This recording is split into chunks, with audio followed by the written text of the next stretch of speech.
IPS Meena ने रात 11 बजे टीम को उज्जैन से नागदा भेजा। क्राइम ब्रांच ने फैजल को 25 ग्राम स्मैक सहित पकड़ा। नशे के सौदागरों की अब खैर नहीं है। क्राइम ब्रांच प्रभारी ने 10 सदस्यों की टीम गठित कर रात्रि 12 बजे जिला मुख्यालय से टीम को शहर में भेजा। टीम ने इंदिरा कॉलोनी में दबिश देकर आरोपी को 25 ग्राम स्मैक सहित पकड़ा और स्थानीय पुलिस के सुपुर्द किया। गिरफ्तार आरोपी की निशानदेही पर पुलिस अन्य आरोपियों तक पहुंचने के लिए होमवर्क कर रही है। छोटे छोटे बच्चों को नशे का आदी बनाने वालों के खिलाफ अब स्थानीय पुलिस से लेकर जिला मुख्यालय तक बैठे पुलिस अधिकारियों ने नकेल कसने की ठान ली है। क्राइम ब्रांच प्रभारी विनोद कुमार मीणा आईपीएस ने नशे के कारोबारियों को पकड़ने के लिए लगभग 1 दर्जन सदस्यों की टीम गठित करके नागदा भेजा।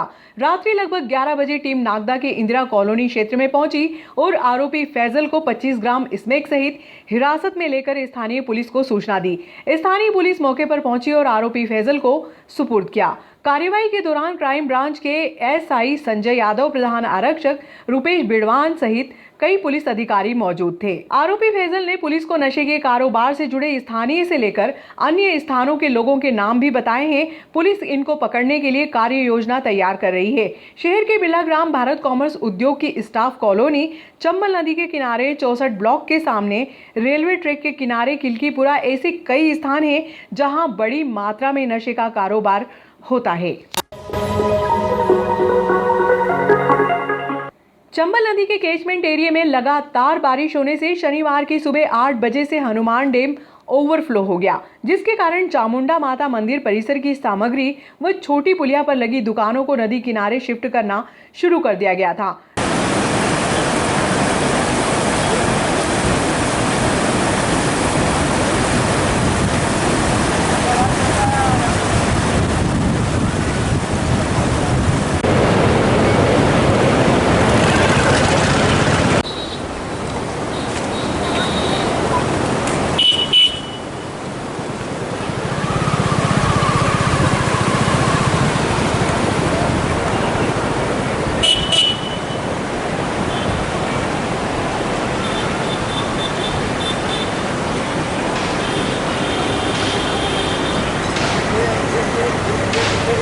चंबल नदी का वाटर लेवल कब बढ़ा बाबूजी? ये 8:30 बजे। ये कौन सी नदी का पानी आया है? ये इसके पिपलोदा पाला का पानी है। हाँ, बागड़ी आई नहीं है अभी। अच्छा, लगातार पानी बढ़ने का स्तर कम है कि ज़्यादा है? कम है अभी। अच्छा, अगर बागड़ी अगर नदी उफान पारी तो क्या स्तर होता है? अभी तक तो आर पार हो जाती नदी। चंबल नदी का लगातार वाटर लेवल बढ़ रहा है। मंदिर परिसर को पूरा खाली कर दिया। कब खाली करना चालू कर दिया था? 8 बजे। वाटर लेवल कब बढ़ा इसका? 10 वहाँ से यहाँ पानी आने में कम 20 मिनट लगते हैं। इतना टाइम मिलता है आप लोगों को बंद कर देते हैं। और 10 का टेम्परेचर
नदी के एकाएक उफान पर आने से काला पानी बहता हुआ दिखाई दिया, जिसमें बड़ी संख्या में कचरा ही कचरा नजर आया। शाम होते होते चामुंडा माता मंदिर परिसर का आंगन पानी से सराबोर हो गया। पूजन सामग्री विक्रय करने वाले व्यापारियों ने बताया कि शनिवार की सुबह पिपलोदा डैम के ओवरफ्लो होने के बाद नायन और हनुमान डैम का जल स्तर बढ़ गया है, जबकि बागड़ी नदी का पानी आना अभी शेष है।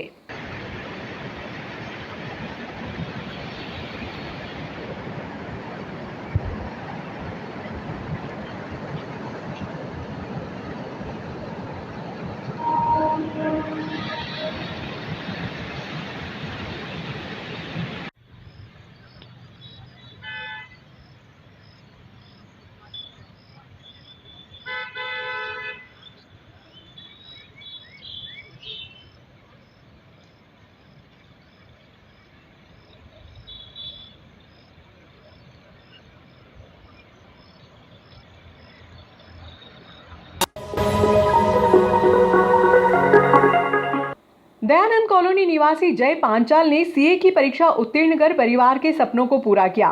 पिता दीपक पांचाल आइसक्रीम बेचने का काम करते हैं, जबकि माता राधा पांचाल गृहिणी है।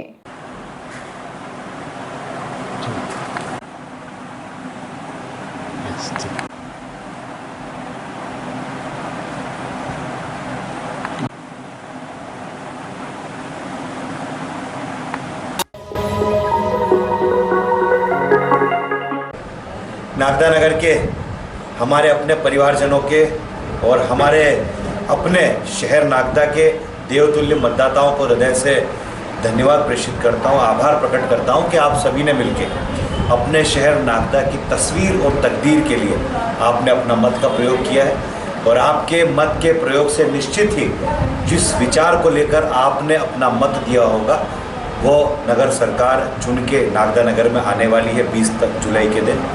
आपके अभूतपूर्व उत्साह के साथ अभूतपूर्व मतदान से नागदा नगर प्रफुल्लित है और मैं स्वयं भी इस बात को लेकर प्रफुल्लित हूँ कि आपका लगातार 20 वर्षों तक जो हमें आशीर्वाद मिला है उस आशीर्वाद स्वरूप मतदान को आपने हमें इस बार जरूर दिया है और आपके सपनों का शहर नागदा बनाने का प्रयास आप और हम लोग सब मिलकर फिर से करेंगे।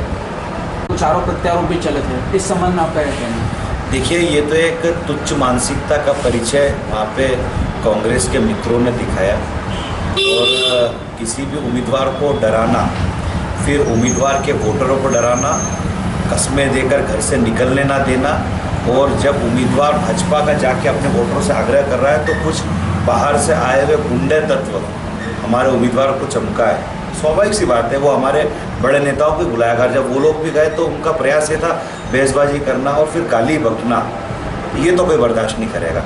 और आपने देखा होगा कि वहाँ पर बड़ी संख्या में कांग्रेस के मित्र थे, ये तो भाजपा के केवल ये 2 ही शेर खड़े थे और जो बहसबाजी कर रहे थे।